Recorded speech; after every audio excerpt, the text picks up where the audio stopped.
El 16 de septiembre del 74 los montoneros secuestran a los dos hermanos Bor. Fue el secuestro más caro de la historia. ¿Mm? ¿Por qué? Se pagaron un rescate de 60 millones de dólares. ¿Mm? En Italia, el país considerado hasta 1990 la meca del secuestro, ¿eh?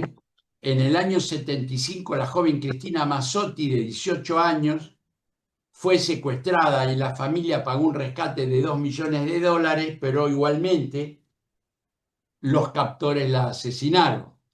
En el 78 corrió la misma suerte en Roma el dirigente político Aldo Moro, ¿se acuerda? 62 años tenía, presidente del Partido Democracia Cristiano. En el momento del secuestro mueren 5 de sus guardaespaldas.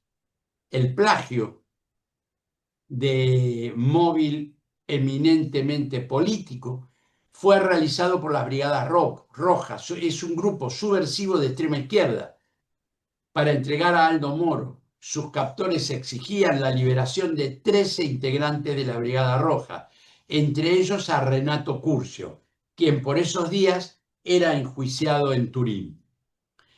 El propio Pablo VI intervino ante los secuestradores para que lo liberaran, pero todo fue inútil.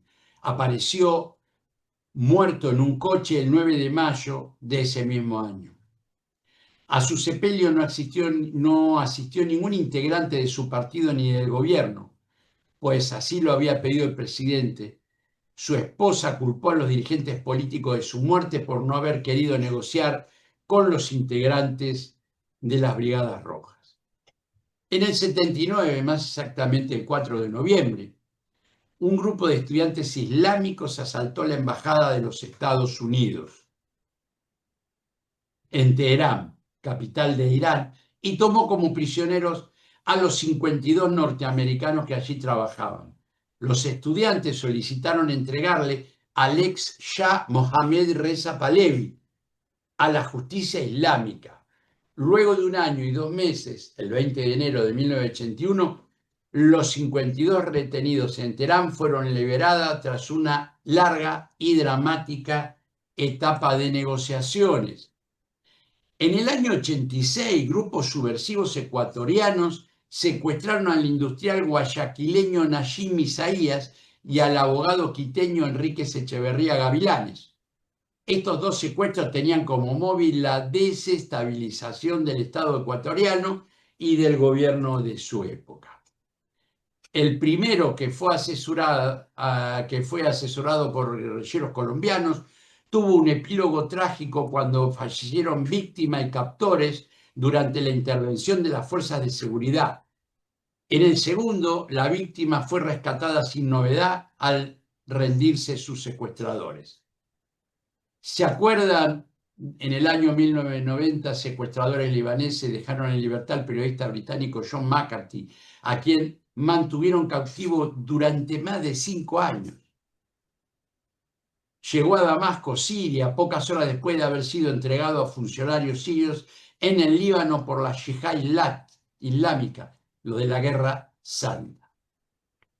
Pero luego de esta breve descripción para justificar que el secuestro existe de toda la vida, desde siempre, hoy decimos que el secuestro es una situación en la que uno o varios delincuentes mantienen privada de la libertad a personas contra su voluntad en un lugar desconocido y las utilizará como elemento de negociación para obtener un proyecto económico. Lo que sabemos a ciencia cierta es que el secuestro es perpetrado por individuos a quienes les importa muy poco la vida de los otros. No tienen respeto al sistema legal y normativo de la sociedad en la que se desenvuelven y tienen tan poco control sobre sí mismos que son capaces de tomar a una persona a la fuerza y asesinarlas sin dudarlo. Fíjense que cuando yo trabajaba en Argentina, hubo varias tomas de rehenes, no secuestros, tomas de rehenes, que cuando los liberaban le hacían un reportaje y lo pueden encontrar, si ustedes ponen esta frase, lo pueden encontrar en el periódico, por internet, en Google, decían, nos tocaron los mejores delincuentes. ¿Por qué? Porque no los mataron, pero privar de la libertad a la gente, ponerla en peligro de muerte, eso no es ser buena persona. Pero ellos deducen que es el mal menor, como hablábamos hoy con un colega.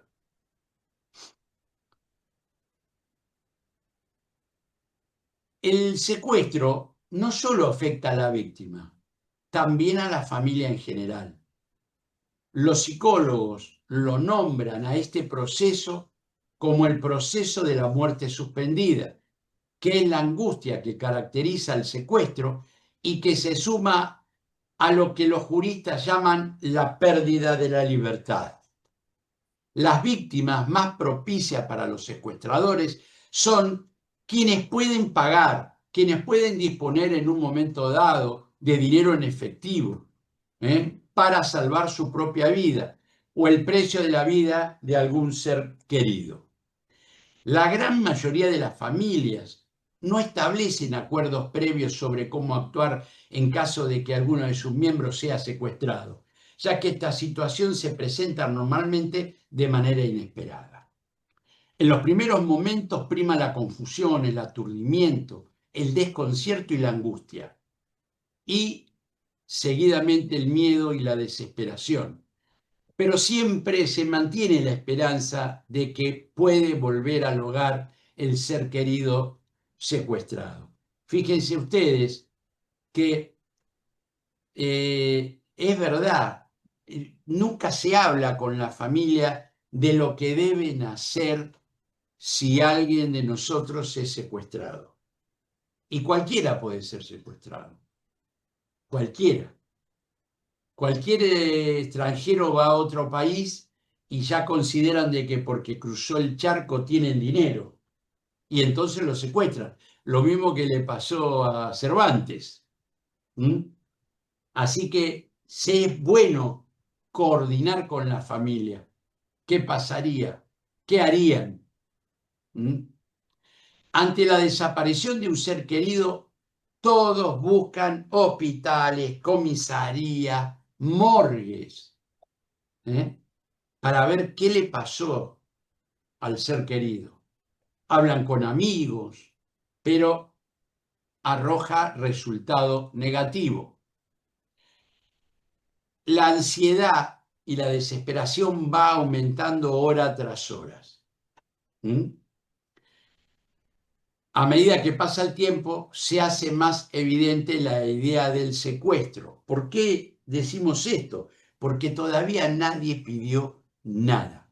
Simplemente está desaparecido. Durante la ausencia del secuestrado, el factor económico puede desencadenar discusiones familiares. Fíjense cómo afecta a la familia, ¿no? Porque no solamente en los sentimientos, sino que también en la parte económica. Porque seguro que hay familiares, fíjense el abuelo que no quiso pagar. Hay gente que quiere pagar y otra que no. Entonces eso trae discusiones familiares, ya que poner precio a un ser humano, tratar de garantizar su vida, deshacer sociedades familiares, conyugales o laborales, conseguir préstamos y pagar intereses producen una gran tensión. El secuestro tiene implicaciones y consecuencias para la persona que se encuentra en cautiverio y para su familia. Los efectos se generan y aparecen en el mismo y persisten con intensidad hasta una vez que se ha terminado, no solamente mientras está en cautiverio, sino cuando se termina el cautiverio. Cualquier secuestrado nos remite a la psicología del sometimiento. El objetivo del secuestrador es someter, tanto a las familias como a los secuestrados. Ellos, lo vamos a decir más adelante, pero ellos lo que buscan es sembrar el terror en la familia para poder dominarlos, para poder mantenerlos en el tema del hermetismo, que no trascienda lo que está ocurriendo. ¿Por qué?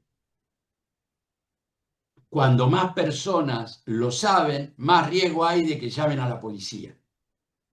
Entonces los secuestradores eso lo saben. Y es más manejable la familia directa que los terceros, porque la familia directa harían cualquier cosa, los terceros pelearían la situación. ¿Mm?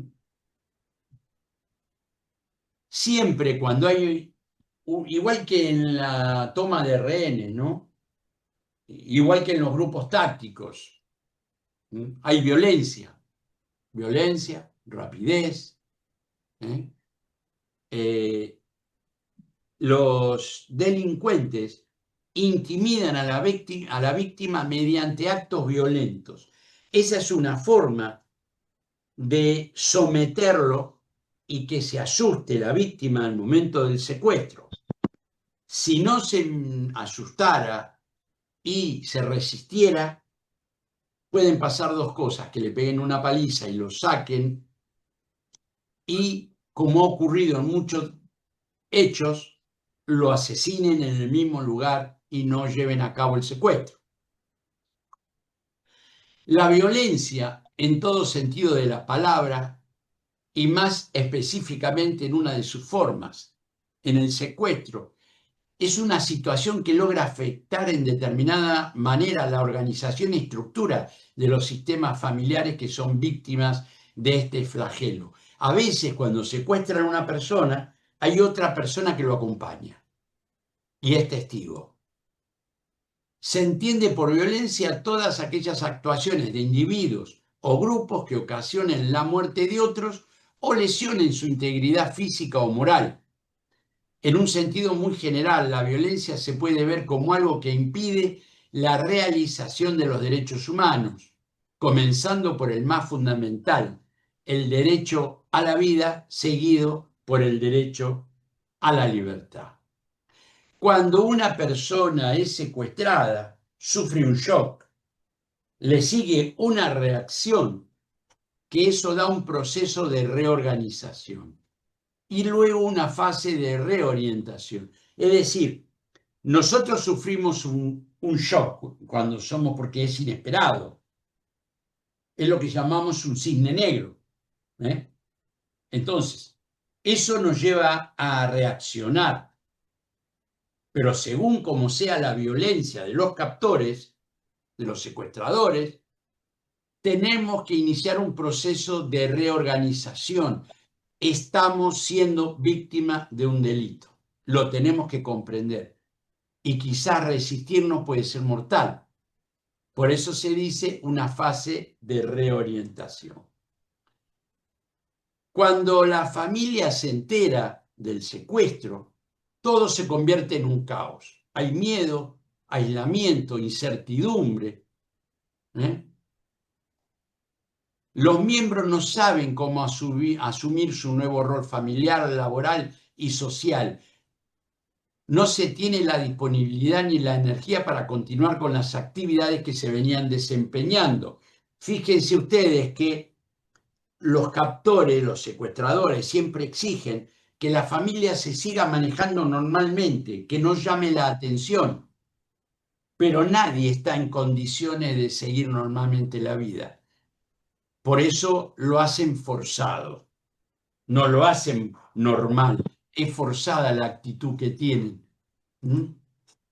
Cuando ocurre un secuestro, la actividad diaria y la vida familiar se desorganiza. Aparecen dificultades para dormir, para concentrarse, para comer. Generalmente la memoria se altera y hasta los detalles más obvios se olvidan. ¿Vieron que uno dice para comer? ¡Qué estupidez! ¿Para comer? No. Ustedes imagínense que secuestran un familiar, un padre, un hijo, un hermano, una madre, y ustedes se sientan a la mesa a comer y van pensando en este momento cómo estará el familiar que está secuestrado. ¿Estará vivo? Seguro que no tendrá una mesa como la que pone, seguro que no podrá comer normalmente, seguro que estará atado, vendado, y yo voy a comer bien. Eso se llama el síndrome del superviviente.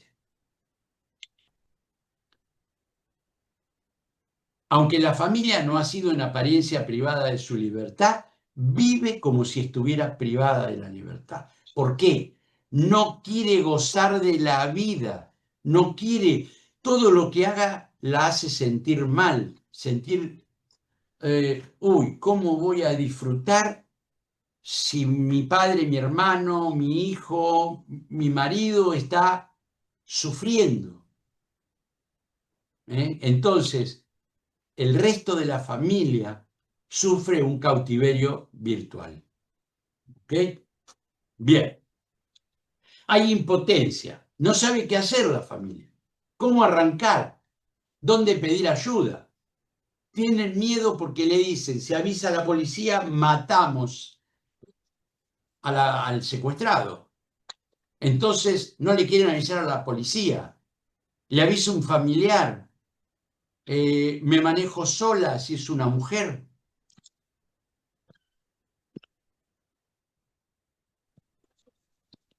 Después, como dije, dormir, comer, ver televisión, distraerse.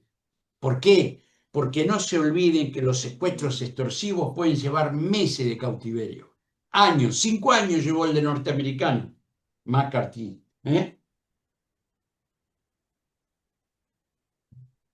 La familia quiere vivir en las mismas condiciones que vive él. Ellos consideran que todo sería mejor si no se experimentaran ni se expresaran los sentimientos propios de esta situación, pero no expresarlo es perjudicial y a largo plazo conduce a dificultades mayores. El temor, viven con temor de que la próxima llamada telefónica sea para decir que está muerto y sienten la sensación de que son vigilados, y es verdad, son vigilados en organizaciones de secuestradores reales, no de principiantes. Existe un tipo que hace inteligencia.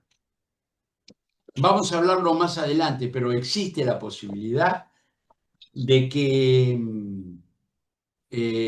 tengan un topo dentro de la familia. Cada vez que hay un secuestro, cuando nosotros los policías investigamos, empezamos con la familia. Y todos dicen, ¿por qué investigan a la familia en vez de investigar afuera? ¿Por qué? Porque hay un grupo de gente que investiga a la familia y un grupo de gente que investiga afuera con la información del que investiga a la familia.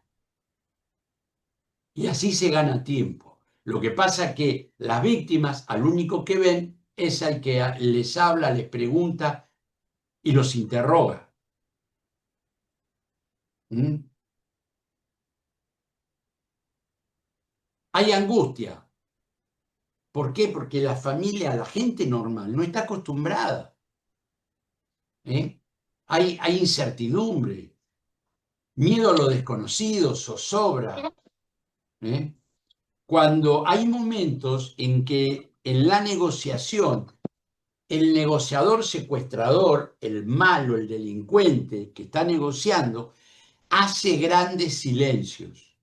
Eso hace para que la familia se asuste y decida pagar en el acto. Bien. El tiempo y el teléfono se convierten en los peores enemigos. Quisiéramos que en cada llamada o en cada comunicación se resolviera el secuestro. Y todos se preguntan si serían capaces de resistir tantos meses, tanta incertidumbre, desasosiego y dolor. Los familiares del secuestrado se distribuyen tareas frente a la situación del secuestro. La vida de la familia empieza a girar en torno a las negociaciones. a las indagaciones de las autoridades y a la expectativa por las pruebas de supervivencia. Hay veces que cuando la policía va a investigar un secuestro, vieron que normalmente van y se instalan en la casa, pero es increíble. Están diciéndole a los captores que están interviniendo. Siempre van a tener a algún observador. Eso pasa en las películas. Tampoco enseñan cómo hacen en las películas, la verdad. Pero hay otras formas con la familia. Y hoy en día más todavía que se puede con toda la tecnología que tenemos.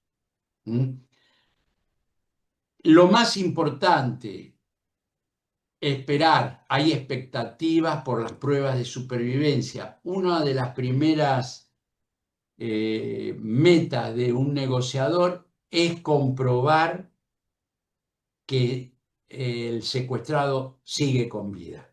Si no, no tiene sentido. Por eso la prueba de vida es importantísima. Todas las relaciones sociales de la familia se ven afectadas durante el secuestro. Pero visitan la casa o amigos de toda la vida con el fin de distraerlos, de entretenerlos, de acompañarlos. No quieren, los familiares del secuestrado no quieren distraerse, tienen miedo de perderse de algo importante o abandonar al secuestrado y se castigan, se autocastigan haciendo sacrificios, los mismos sacrificios que se supone que está haciendo la víctima. Con el tiempo la familia se aísla casi completamente del medio social. Cuando comienza la negociación hay un manejo de información. Pocos miembros acceden a esa información. ¿Por qué? Porque no sabemos quién es el topo, quién es el traidor. Entonces, hay una familia excluida. Hay familias que quizás sin ser familiares son amigos de 30 o 40 años, son como si fueran de la familia, pero tienen que estar excluidos. De ahí nace un conflicto familiar y ahí nace el malestar. ¿Por qué? Porque la familia excluida dirá, a mí, dudan de mí, pero no pueden correr riesgos. Y ahí nace la desconfianza. Los contactos que establecieron los secuestradores con los familiares sean de periodicidad irregular. Los contactos irregulares son una de las armas más eficaces que utilizan los secuestradores para presionar a la familia para el pago de rescate. ¿Se acuerda que dije el impasse que hay? Además, fíjese una cosa, el familiar está obligado a mantenerse recluido en su casa porque no puede perder el contacto del teléfono fijo. En los principios de las tomas de rehenes se utilizaban teléfonos fijos, ¿se acuerdan? No hay acuerdo, rompen contacto los delincuentes. Y eso la gente los pone muy nerviosos a los familiares. Otra cara de lo que ocurre es cuando el secuestrado lleva mucho tiempo secuestrado, entonces la familia busca la fe, busca adivinos, busca familias, pide una prueba de vida constante, se aferra a todo con tal de poder resolver este drama. No le tienen miedo a nada, todo hace. La solidaridad de amigos y familiares durante el secuestro es indispensable. Es necesario sentirse acompañado, es vital en esos momentos. La familia siempre lo agradece. Los allegados quieren colaborar y distraer a quienes sufren, pero la familia no quiere salir de su casa. Como dijimos hoy, eso significaría perderse de algo importante. Sería como abandonar a su ser querido. Estas expresiones de los demás pueden dar la sensación de satisfacción al confirmar la importancia que se tiene en el núcleo familiar o de amigos, pero también puede generar una sensación de agobio en la que no queda tiempo para gozar de la privacidad y la intimidad de los seres queridos, lo cual permitiría empezar a caer en cuenta de que lo que ha ocurrido y retomar o reconstruir la vida que se llevaba. Pero es imposible. Hay varios tipos de secuestro: el extorsivo, el simple, el express, el virtual, el político y el religioso. Entre los tipos de secuestro más comunes tenemos el ¿Quieres que secuestro... te mueva un poco el auto? No, déjalo estacionado nomás. Entre los tipos de secuestro más comunes tenemos el secuestro extorsivo, que consiste en arrebatar, sustraer, retener y ocultar a una persona. Para liberarlo, solicitará algún provecho, cualquier utilidad para que se haga u omita algo con fines publicitarios o de carácter político. El más común en nuestra sociedad, por lo general no denunciado, es el secuestro express. Para que haya un secuestro extorsivo, tiene que haber una privación de la libertad, es retener a la víctima en contra de su voluntad, limitando su movilidad y su derecho fundamental a la libertad. Motivación, tiene un fin extorsivo.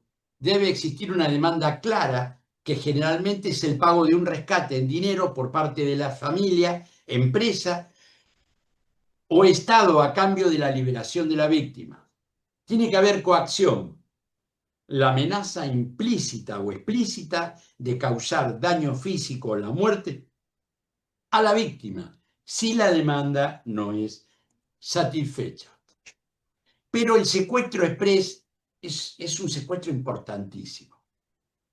No es más que la retención de una o más personas por un periodo muy corto de tiempo, horas, no llega a días, casi nunca. ¿Por qué? La diferencia entre un secuestro express y un secuestro extorsivo es la logística. Para poder tener un secuestro extorsivo, tiene que estar la banda compuesta por delincuentes que cumplen diferentes funciones, y entre ellas cuidar al secuestrado. Pero para cuidar al secuestrado, ¿qué necesitas? Una casa, un zulo, como dicen aquí, para esconderlo, y eso es dinero. Todo eso es logística. Entonces, en el Express no necesitan esa logística. Levantan a una persona, la pasean por los cajeros automáticos y sacan lo máximo que pueden sacar de acuerdo al dinero que maneja. Bien, ¿saben cómo eligen a la víctima? Casi siempre la eligen en los centros comerciales, en los estacionamientos. ¿Por qué? Se ponen cerca de un vehículo de alta gama y esperan que venga el propietario. Si es mujer, la van a ver llena de bolsas, ¿eh? Como una amiga mía, llena de bolsas de compra. Entonces, ¿por qué la elige? Porque tiene poder adquisitivo, tiene dinero, ¿m? Tiene dinero y pueden llegar a sacar dinero. ¿Para qué quieren? ¿Por qué hacen el secuestro express? Primero, no tienen suficiente dinero como para armar una logística de personal. Todo eso requiere mucho: vehículo, transporte, comida, casa. Entonces, ¿qué hacen? Algo rápido. Te empiezan pidiendo $5.000, $50.000, y después agarran lo que pongan. Lo que les den, agarran. ¿Por qué? porque muchas veces son drogadictos que lo usan para salir de fiesta, y en grandes y difíciles situaciones, porque no es siempre, son los delincuentes que cometen secuestros extorsivos, que carecen de dinero y empiezan así a juntar plata. Esto se llama alboleo.